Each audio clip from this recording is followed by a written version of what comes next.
The purpose of the United States Armed Forces should be self-evident. It is to have a strong military, strong national defense that is well-funded, well-trained, and well-equipped, so that no power on earth, large or small, would dare to attack us, because they know that the response would be overwhelming, whether that's in the nuclear realm or the conventional realm, air, land, sea, or space. That we have a strong military that can defend our interest and prevent anyone from launching any kind of a preemptive or a surprise strike, because they know that the response would be devastating. That is the very heart and the nature of deterrence. We have a strong military so that no one dares test it. And we have a strong Army, Navy, Air Force, Marines, and Space Force towards that end. That's the reason we have our armed forces. What the armed forces are not supposed to be, however, is just a policy tool to get what we want. Now, you would think that that's supposed to be self-evident. It's always been like one of the things that is a hallmark of the United States is that we don't just use power to get our way and to expose the weak and to compel others to do what we want, because we're supposed to be a more enlightened country that looks out for the interest of the small guys. We've often used our power to help the less fortunate and those who don't have power of their own. That's the one of the things that has been good in our favor.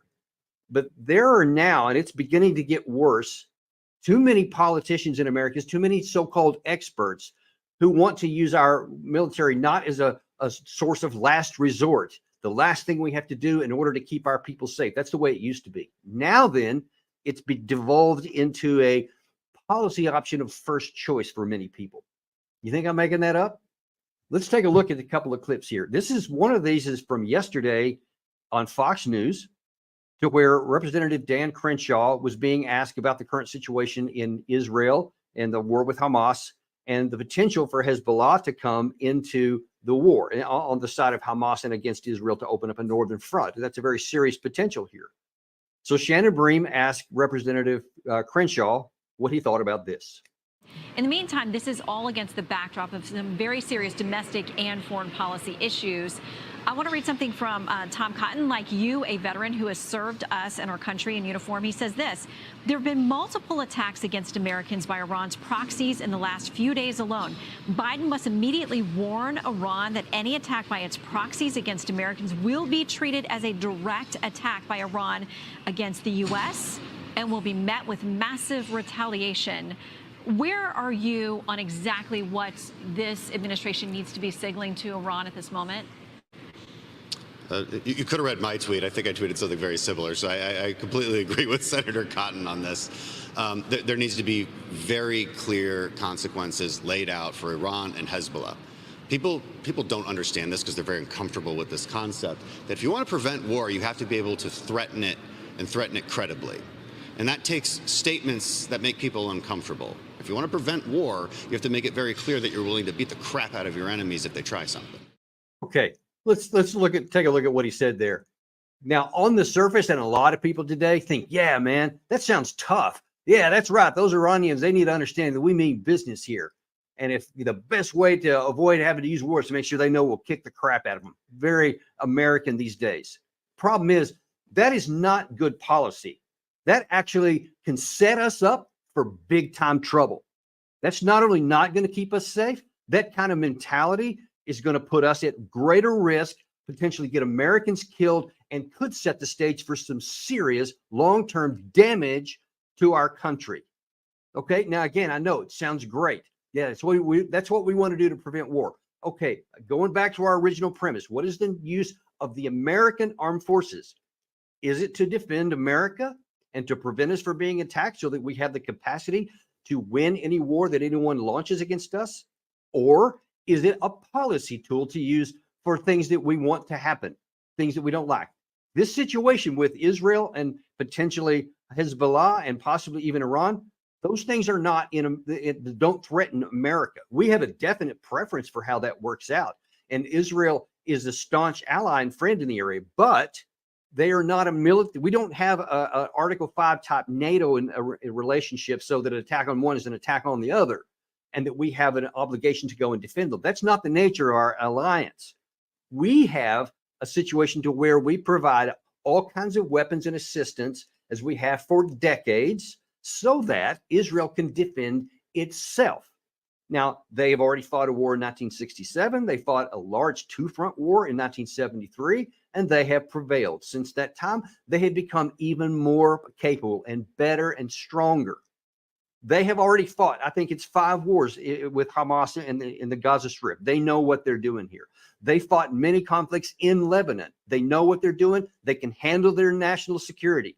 They don't need America. We didn't fight in any of those previous wars. They don't need us to fight now. We've given them a security and assistance, and we'll continue to do that. But you see that there's this underlying almost lust, almost desire among many in Washington. And it's not just, I'm not just trying to pick on Representative Crenshaw here. There's a bunch that are like him, and they mentioned some even in that clip. And here in the next piece, you're going to see there's others that have an even stronger view. But Shannon Bream recognized the significance of what he was asking, and she said, okay, let's clarify something. So to clarify, I mean, you've had Senator Graham out there, who has also a veteran himself, saying, listen, we will tell Iran we're going to actually physically strike at your oil manufacturing, those kinds of things. I mean, are you talking about physical strikes within the borders of Iran? If they invade Israel, if they do direct attacks on it, because if they do that, now you have an existential threat against Israel. So absolutely, yes, President Biden needs to put it on the table that there could be physical strikes in Iran if they do physical strikes inside Israel. Okay, again, a couple of things here. First of all, you heard him say, if Iran invades Israel, or if they engage in them, then we need to make clear that we're going after them. So first point, we have no mutual defense treaty with Israel. They don't need it. They can handle what they can't, what they're facing in their region. They're already the strongest military in the region. They have proven it overwhelmingly. They have proven it through many conflicts that nobody is stronger militarily in the region than they are. They don't need external direct support from the United States. The reason we give them all this aid is so that they can handle it on their own, and they can. But now the second point is even more fundamental than that, because there's this view that Iran is going to suddenly move on Israel and destroy them and wipe them off the face of the earth, because they have claimed that rhetorically many times. Can they do it, though? Let's say that for the moment we actually would consider going in and helping Israel militarily, either on the ground or in the air, to defend themselves, so that we might consider actually getting sucked into a war or choosing to get into a war that doesn't affect our direct national security interest. Let's take a little look at the map here, because I'm an Army guy. I've used to live to look at the maps, and we trained and studied off them. Let's pull up a map here and let's look at the graphic representation of what he's talking about.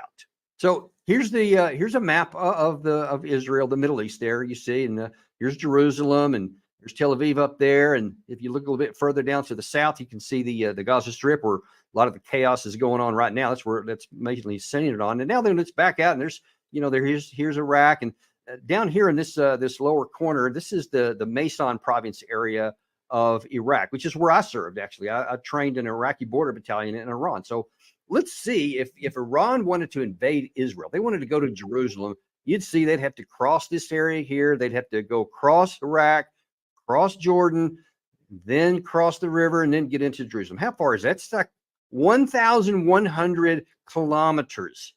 Okay, that's across open desert that is just, I mean, it's just uninviting, and it's hard to navigate, as you can imagine. I've driven across this area a number of times, and I can tell you how hard that actually is. There is no way. I mean, what is he suggesting?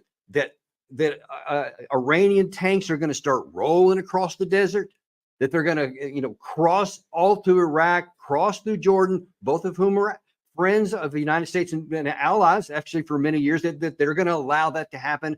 And then all of a sudden they're going to invade Israel, or that they're going to send jet aircraft fighters across 2 countries. Israel can't even get across that area to attack Iran unless they have refuel help from the United States. Does anybody think that Iran can actually invade Israel like that? Now, the one thing they can do, and here's where we start to get into the real heart of this issue.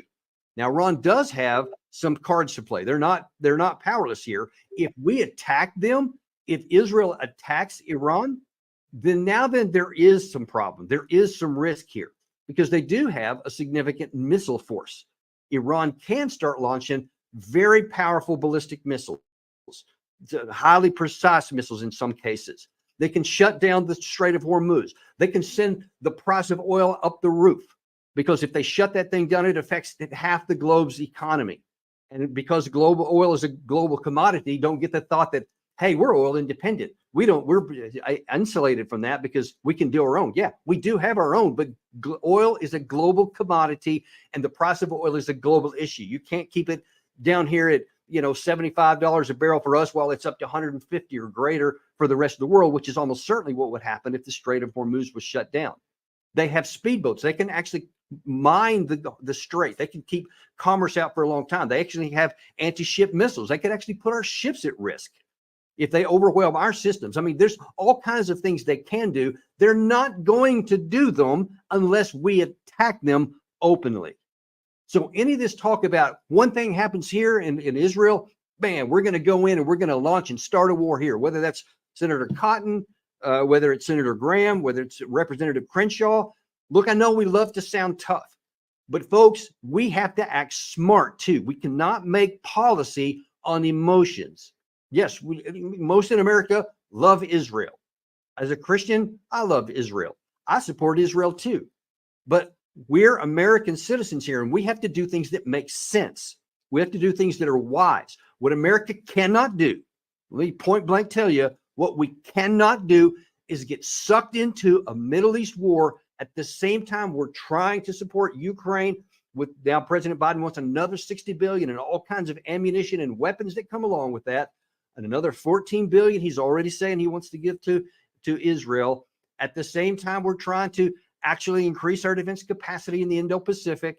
Folks, we can't do all that stuff, and especially in an environment to where almost certainly, if Iran was attacked, they would use the result of the capabilities that they do have, and they want to hurt us as much as possible. So they would shut down the Strait of Hormuz. Almost the first thing they would do, because they're very limited in power. They can't project power, but in their front yard, in the Strait of Hormuz, they can jam up the economy of the world, which would have direct impact on us.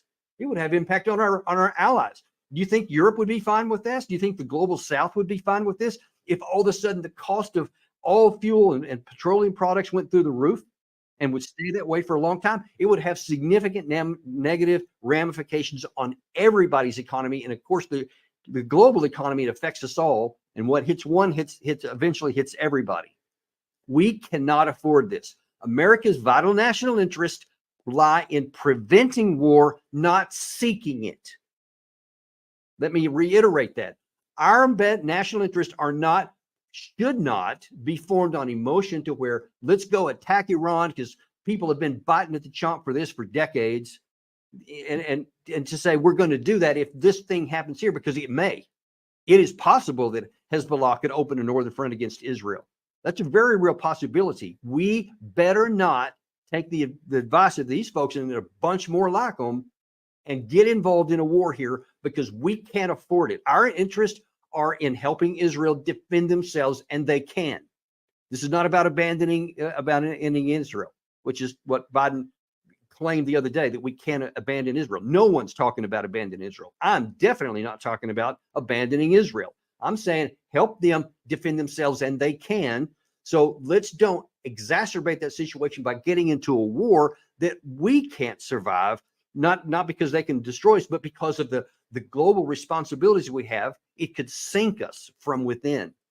So let's make clear we understand what's at stake and what's realistic here and what our obligations are to the American people. Our obligations are first to the American people to keep us safe and economically prosperous, and then we can help others. Because folks, let me tell you this as we end here, if we can't handle our own economy, if we don't have the ability to keep our own national security at safe, we can't help anybody else. Israel, Ukraine, NATO, we're going to be suffering everywhere if we don't keep ourselves strong economically and safe national security wise. That's your deep dive today. We make sure we're clear on it. Thanks. We'll see you next time.